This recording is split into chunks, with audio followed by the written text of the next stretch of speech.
Assalamualaikum warahmatullahi wabarakatuh. Selamat siang kepada yang terhormat Ibu Sekarjati Pamungkas MPD selaku dosen pengampu mata kuliah Biosistematika Tumbuhan. Kali ini saya Farainur Rohmah sebagai moderator akan memandu jalannya presentasi mengenai analisis jurnal internasional biosistematika tumbuhan yang telah dilakukan oleh kelompok 9. Sebelumnya, saya akan membacakan mengenai judul jurnal yang kami review, yaitu Bryophytes and vascular plants on peat extraction sites, which factor influence their growth. Sebelumnya kami akan memperkenalkan diri terlebih dahulu. Adapun anggota dari kelompok 9 yaitu ada Mas Jas Rizky, saya sendiri Farainur Rohmah, dan ada Mbak Afufianda. Lalu apa saja yang akan kita bahas, yaitu ada latar belakang, rumusan masalah, tujuan, metode, kajian pustaka, dan hasil dari jurnal tersebut. Baik, saya akan membacakan mengenai latar belakang dari jurnal tersebut, yaitu pada lahan gambut memiliki peran penting dalam skala global sebagai kawasan yang tidak hanya menyimpan air dalam jumlah besar, tetapi juga mengakumulasi sejumlah besar karbon. Lahan gambut dapat memperlambat perubahan iklim dan meningkatkan keanekaragaman hayati. Namun saat ini, luas permukaan lahan gambut semakin berkurang akibat drainase, terutama untuk keperluan pertanian dan juga sebagai hasil ekstraksi gambut serta eksploitasi demi keuntungan ekonomi. Kondisi habitat kawasan lahan gambut pasca eksploitasi tambang berbeda dengan kawasan yang tidak terganggu dan masih alami. Akibatnya, regenerasi flora di kawasan tersebut sangat lambat pertumbuhannya. Salah satunya adalah regenerasi tumbuhan perintis seperti biopita dan tumbuhan vaskular yang terganggu karena banyak faktor yang mempengaruhinya. Oleh karena itu, pada penelitian ini, peneliti bertujuan untuk menganalisis perbedaan kebutuhan habitat tumbuhan biopita dan vaskular yang tumbuh di lahan gambut pasca tambang dan menentukan apakah tinggi muka air mempengaruhi kondisi pertumbuhan tumbuhan secara langsung atau tidak langsung melalui perubahan sifat fisik, hidrolik, dan kimiawi. Sifat gambut menggunakan metode penelitian tertentu. Selanjutnya akan disampaikan oleh rekan saya. Waktu dan tempat dipersilahkan.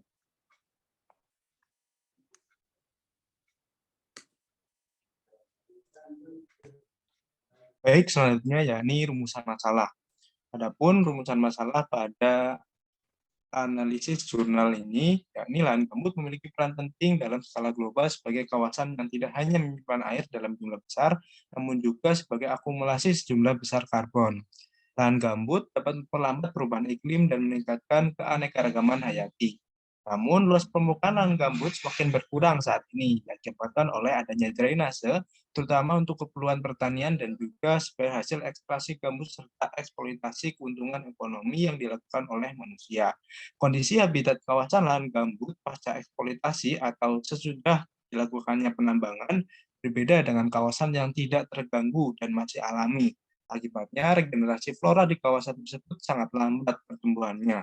Salah satunya adalah regenerasi tumbuhan perintis seperti bryophyta atau lumut dan juga tumbuhan vaskuler yang terganggu karena banyak faktor yang mempengaruhinya tersebut. Adapun tujuan dari penelitian ini yakni untuk menganalisis perbedaan kebutuhan habitat antara tumbuhan bryophyta dan tumbuhan vaskuler yang tumbuh di lahan gambut pasca tambang dan bertujuan untuk menentukan apakah tinggi muka air mempengaruhi kondisi pertumbuhan tumbuhan secara langsung atau tidak langsung melalui perubahan sifat fisik, hidrolik, dan kimia pada sifat gambut.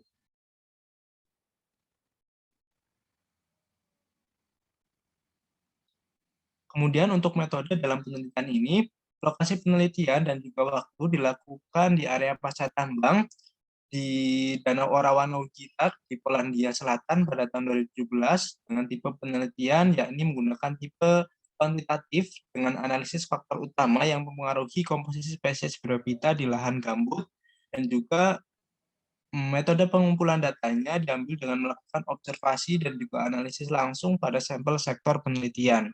Penelitian ini dilakukan di area ekstraksi gambut pada rawa Berzalazem yang ditinggalkan yang terletak di cekungan Ornawanowi di Polandia Selatan. Peneliti membuat plot transek sebanyak 22 petak dengan ukuran 5 kali 5 meter yang dipasang di 2 sektor area pasca tambang dengan tiap sektor terdiri atas 11 petak. Pada tiap plot, peneliti melakukan observasi vegetasi, ketebalan, dan juga kualitas gambut dan muka air tanah. Dan itu dilakukan pula pengkajian pada petak yang sama dengan sifat hidrofisika dan kimiawi gambut yang telah dianalisis. Analisis vegetasi melibatkan pendugaan persentase tutupan area oleh tumbuhan berpembuluh pada lapisan pohon alfak lebih dari 5 meter, lapisan semak beta 1,5 sampai 5 meter, dan lapisan herba. Selain itu, peneliti juga mengambil sampel tumbuhan bryophyta untuk kemudian dianalisis dalam laboratorium untuk diketahui kapasitas lumut untuk menahan air, berat isi kering, berat jenis, porositas total, kadar air volumetrik, kadar air jenuh, susut volumetrik, maksimum kadar air higroskopis, proporsi pori makro, meso, dan mikro yang ditentukan dari kurva retensi air atau PF, kadar abu, pH dalam H2O dan juga KCl, konduktivitas listrik, karbon total, dan juga nitrogen total.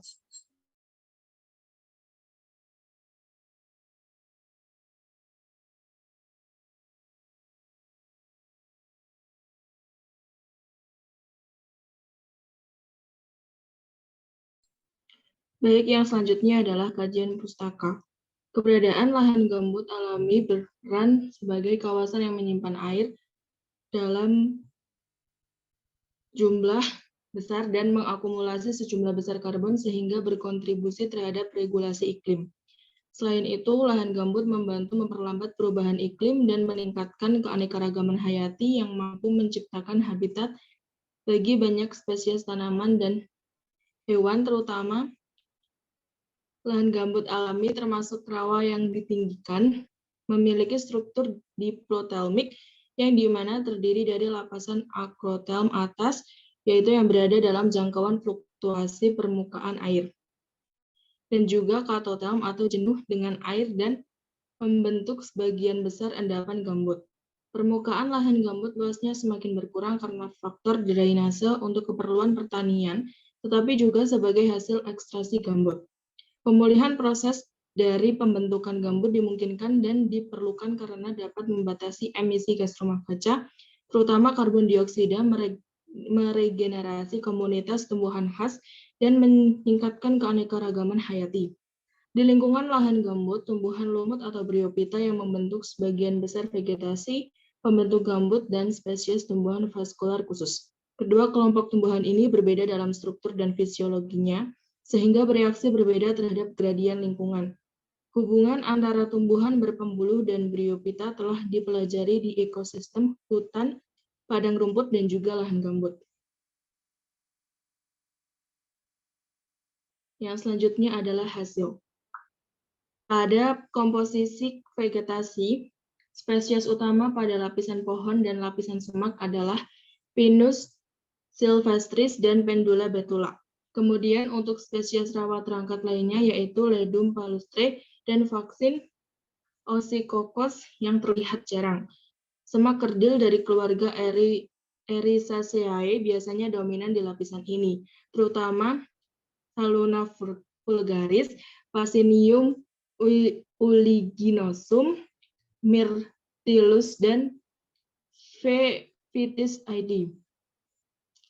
Terdapat setidaknya 5 spesies lumut diagnostik untuk rawa yang terangkat, yaitu Sphagnum phallax, S. magellanisum, S. rubellum, S. capillifolium, dan Trichor polytrichum. Faktor utama yang mempengaruhi komposisi spesies vegetasi pada lumut yaitu parameter hidrologi, yaitu meliputi tinggi permukaan air minimum, maksimum, dan rata-rata. Kemudian ada pula naungan parameter fisik gambut atau proporsi pori makro, dan parameter kimianya, berupa kandungan karbon dan juga rasio. Dalam hal ini, sebagai faktor penentu adalah ketinggian air rata-rata. Akan tetapi, peningkatan yang terjadi signifikan secara statistik terdapat dalam persentase variasi rata. Variasi yang dijelaskan dengan perolehan perhitungan parameter. spesies lumut yang ada di rawa spesies dengan amplitudo ekologis yang lebih luas seperti Sphagnum cuspidata palustre yang menunjukkan bahwa perbedaan komposisi spesies Bryophyta muncul dari adanya satu gradien habitat utama. Meningkatnya koefisien ketinggian air, ada peningkatan dalam proporsi spesies tanaman vaskular non-gambut, terutama pada jenis pohon dan semak. Namun terjadi penurunan spesies lain. Untuk yang selanjutnya akan saya kembalikan kepada Mbak Farah selaku moderator. Baik, sekian tadi presentasi dari kelompok 9 mengenai analisis jurnal internasional. Sebelum saya menutup presentasi kali ini, izinkan saya menyampaikan sebuah pantun. Nasi goreng rasanya gurih dimakan di Kota Batu. Saya ucapkan terima kasih atas perhatianmu. Sekian dari saya, akhir kata, wassalamualaikum warahmatullahi wabarakatuh.